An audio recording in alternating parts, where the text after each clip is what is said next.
Ay, nandyan ba si Ray? Hindi kita nakita. Ray Lanyana is behind the camera. He's not behind the wall. Nandun naman si Leo. May Okay, kinalaman sa career ko. Oh, so second guest na lang dito si Ray eh. He's not behind the wall. Sa aking career, singing career, hindi kaya si Ma'am Wilma ba yan? Sino ba yan? Career ko. Matagal na raw. Matagal na. Sa career May kinalaman sa career. Naging partner ko ba? I'm not so sure eh. No. Yung pangalawa. Pangalawa Sige. na lang. Okay. Hanga siya sa iyong paging matinik when it comes to the girls. Talagang magkadugo daw kayo. So, lalaki siya? Sana. Hanga siya sa... paano ko namang hula? Oh, lalaki daw, sabi. Artista yan? Artista? Daming clues. Tao, gamit? Tao? Ha? Tao, Hindi to tao, Pinoy henyo. Yung driver ko, si Jolo. Si Jolo, okay. Oh. Third guess. Oh. Ito, galing pang ibang continent. At Ibang continent. sinabi niya kanina, wait. Ibang continent? Australia is another continent, Yes, diba? it is. Kaya lang, ang galing magtagalog eh. So... Ba't si Michelle, magaling din naman magtagalog? Pero hindi naman siya ganun. Hindi naman ganun. Tumatawag ba to from overseas? Andyan lang Hindi, siya. nandito siya, behind the wall. Pambihira naman.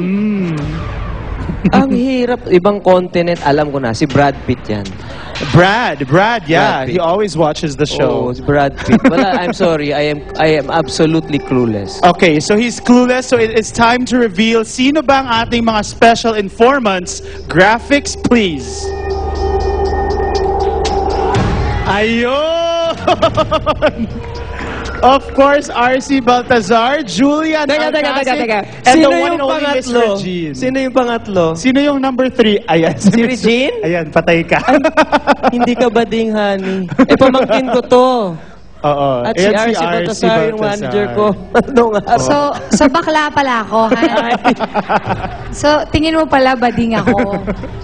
Ganyan, ayan na nga. Alam mo, dahil sa inyo, yan, nag-aaway na yung dalawa. Yung pamangkin ko yan, magaling mag-gitara yan, ha? Akala mo si Mang Jolo. Artistahin, di ba? Artistahin. RC, thank you. Ayan, maraming Si RC ang nag-discover sa akin. Yes, Yan, no? yes. At dahil hindi mo nasagot, at dahil hindi mo nahulaan, you have to answer the ultimate question, which is... Oy. Eto na, I'll read it to you. Alam mo naman na hinihintay ng mga fans nyo ni Regine na bumuo na kayo ng pamilya. Ayan, zoom in. Pero, totoo bang lingid raw sa kaalaman ng publiko, muntik na kayong mag-adopt ng isang baby recently, pero naudlot daw ito nang malik ito sa ilang miyembro ng press. Were you planning to adopt? Were you gonna do an Angelina Brad? Pinag-usapan ba natin yun? Actually, no eh. Hindi naman namin napag-usapan formally or even... it's just that siguro because Regine was really very helpful with Jason. Naalala niyo si Jason. Na-feature namin yung story niya here. Inaruga. Tama ba yung word ko?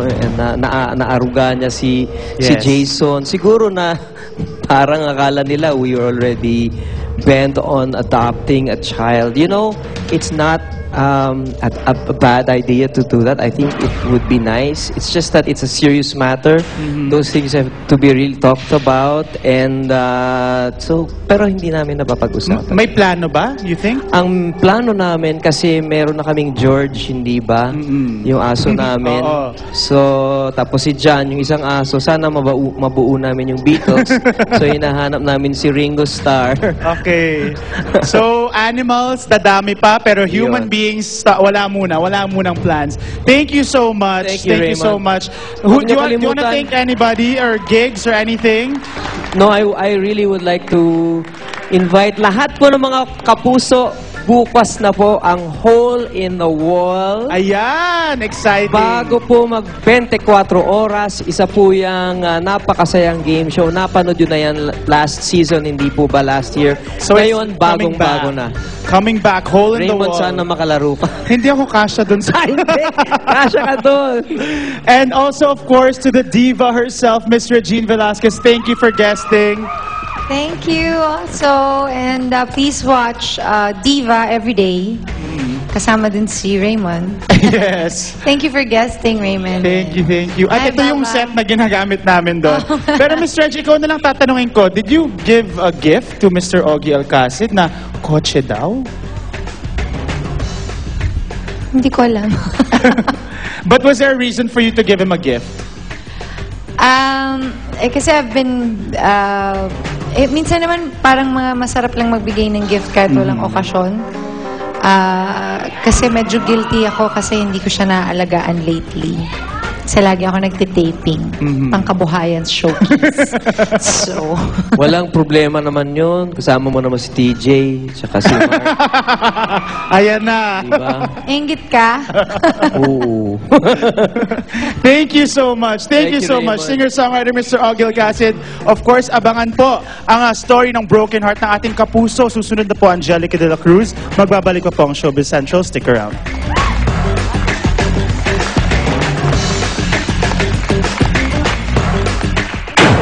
Yung Mr. M ba, siya pa rin? Secret. Oh.